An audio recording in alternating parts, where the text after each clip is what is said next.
سیدنا اسامہ ابن زید کہتے ہیں کہ ایک جنگ میں لڑائی کے دوران ایک کافر جب میری تلوار کے نیچے آیا اور اسے لگا کہ میں اسے قتل کر دوں گا تو اس نے کلمہ پڑھ دیا. میں نے پھر بھی اسے قتل کر دیا.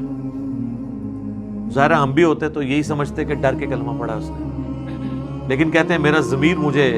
ملامت کر رہا تھا، گلٹ تھا میرے اندر. میں نے آپ صلی اللہ علیہ وآلہ وسلم کی خدمت میں آ کے عرض کیا، اللہ کے رسول، اس طرح ایک لڑائی کے دوران ایک کافر جب میری تلوار کے نیچے آیا تو اس نے کلمہ پڑھ دیا تو میں نے اسے قتل کر دیا. آپ نے فرمایا جب وہ کلمہ پڑھ رہا تھا پھر بھی تو نے اسے قتل کر دیا. انہوں نے عرض کیا رسول اللہ وہ ڈر کے کلمہ پڑھ دیا.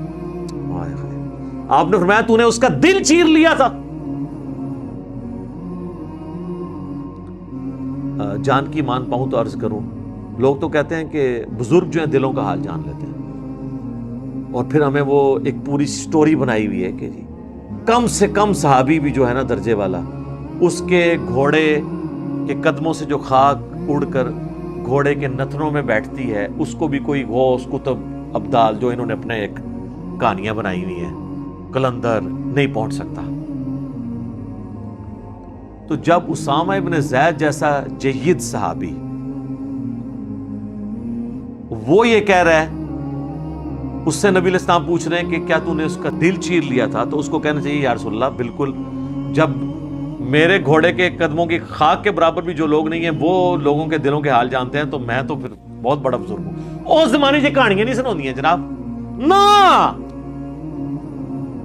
نہ بنتی ہے نا، سب کہانیاں بنائی گئی. پھر نبی علیہ السلام نے فرمایا اسامہ تو کیا کرے گا جب وہ شخص کلمہ پڑھتا ہوا اللہ کے حضور تیرے خلاف مقدمہ قائم کر دے گا. اور یہ جو جملہ ہے نا اسامہ تو کیا کرے گا، یہ حضور ریپیٹ کرتے رہے، اسامہ تو کیا کرے گا، اسامہ تو کیا کرے گا، اسامہ تو کیا کرے گا، حتیٰ کہ اسامہ ابن زید کہتے ہیں میری خواہش ہوئی کہ آج سے پہلے میں کافر ہوتا، آج ہی کلمہ پڑھ کے مسلمان ہوتا، کم از کم میرا یہ گناہ تو دھل جاتا